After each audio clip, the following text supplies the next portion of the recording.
Hello, नमस्कार दोस्तों। आज हम लेके आए हैं बहुआयामी बौद्धिकता के महत्वपूर्ण प्रश्न। तो मेरा पहला प्रश्न है, बुद्धिलब्धि का संप्रत्यय विकसित किया विलियम स्टर्न।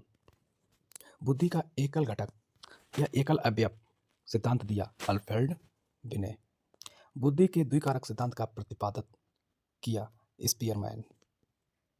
स्पीयरमैन के अनुसार तर्क करने की क्षमता और समस्या समाधान करने की क्षमता कहलाती है जी कारक। बुद्धि की स्पीयरमैन परिभाषा में कारक जी है सामान्य बुद्धि। बुद्धि का समूह कारक सिद्धांत।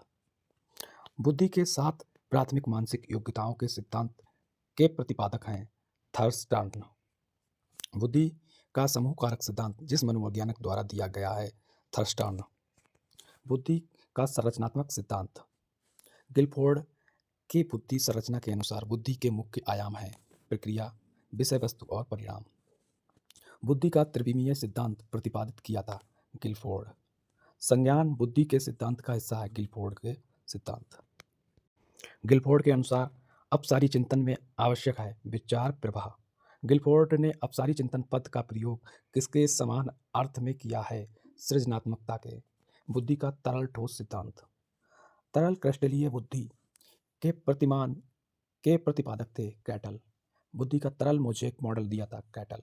बुद्धि का त्रितंत्र सिद्धांत। रॉबर्ट्स जे स्टर्नबर्ग द्वारा बुद्धि का सिद्धांत प्रस्तावित किया गया त्रयायामी। जो बुद्धि सिद्धांत में सम्मिलित मानसिक प्रक्रियाओं के बुद्धि द्वारा किया जा सकने वाले विविध रूपों को शामिल करता है वह है स्टर्नबर्ग का बुद्धिमत्ता का त्रितंत्र सिद्धांत। स्टर्नबर्ग का बुद्धि का त्रिस्तरीय सिद्धांत का एक रूप है व्यवहारिक बुद्धि। मेटा घटक, प्रदर्शन घटक और ज्ञान प्राप्ति घटक की श्रेणियां हैं त्रिकोणीय सिद्धांत। स्टर्नबर्ग की बुद्धिमत्ता के सिद्धांत में वह चरण जिसमें समस्या का समाधान ज्ञात करना शामिल है प्रतिक्रिया। बहुआयामी बुद्धि का सिद्धांत। बहुआयामी बुद्धिमाओं के गार्डनर के सिद्धांत में बुद्धिमत्ता सम्मिलित नहीं है सांवेगिक। अंतर्वैयक्तिक कौशल है दूसरों के प्रति तदनुभूति एवं सुनने की क्षमता। निशा अपनी सहेलियों और परिवार के सदस्यों की मनोदशा को समझ लेती है और यथा योग प्रतिक्रिया करती है। वह बड़ी होकर मनोचिकित्सक बनना चाहती है। वह बुद्धि से संपन्न है, उसको उसे और अधिक विकसित करना चाहिए। अंतर्वैयक्तिक बुद्धि। हावर्ड गार्डनर के बहुबुद्धि सिद्धांत के अनुसार अपनी भावात्मक अवस्था, संवेगों और अभिप्रेरणाओं के बारे में जागरूक रहने की योग्यता को कहा जाता है अंतःवैयक्तिक बुद्धि।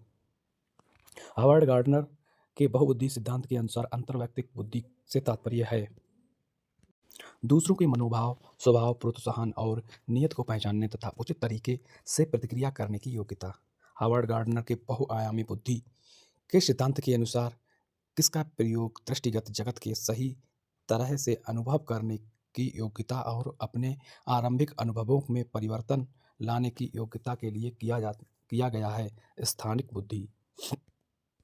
नीता सभी प्रकार के जानवर, पौधों, वस्तु, धातुओं और खनिजों की पहचान और वर्गीकरण कर सकती है। हावर्ड गार्डनर के बहुबुद्धि सिद्धांत के अनुसार वह बुद्धि का प्रदर्शन कर रही है प्राकृतिकवाद। सामान्य बुद्धि के विचार को नकारा और बुद्धि को अनेक विशिष्ट संसाधन संक्रियाओं के पदों के रूप में परिभाषित किया था हावर्ड गार्डनर।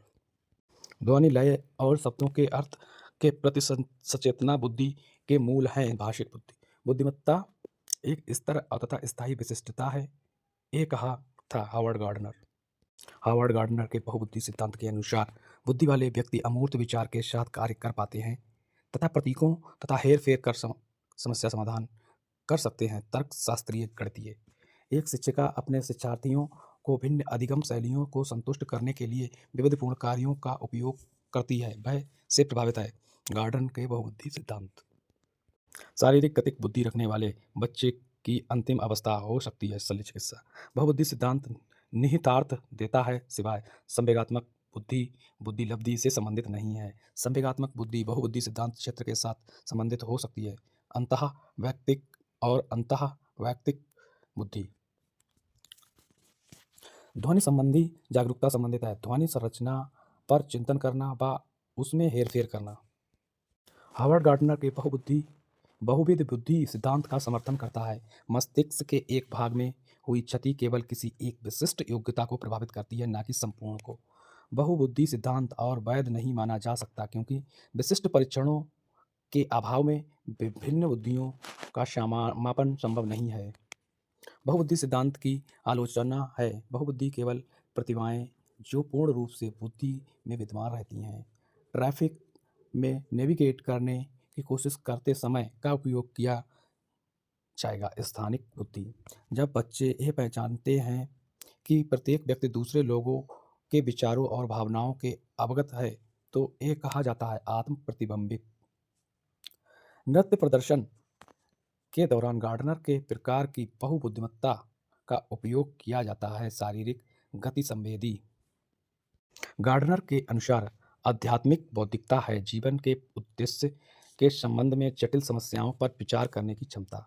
जॉन एक छात्र है जो अपनी व्यक्तिगत भावनाओं, एहसास और प्रेरणा से स्वाभाविक रूप से अवगत है। हावर्ड गार्डनर की थ्योरी ऑफ मल्टीपल इंटेलिजेंस के अनुसार वह बुद्धिमत्ता का प्रदर्शित करता है। अंतरावैयक्तिक बौद्धिकता। बुद्धि और अधिगम में अंतर्संबंध। बुद्धि परीक्षणों के दुरुपयोग का संकेत देता है। बुद्धिलब्धि का लेबल बालकों पर लगाकर अध्यापक अपनी अकुशलता को छुपाते हैं। मानव बुद्धि एवं विकास की समझ शिक्षकों के योग्य बनाती है। विविध शिक्षार्थियों के शिक्षण के बारे में स्पष्टता। आमतौर पर बौद्धिक स्तर की गणना शैक्षणिक प्रदर्शन के साथ सहसंबंधित होती है। अत्यधिक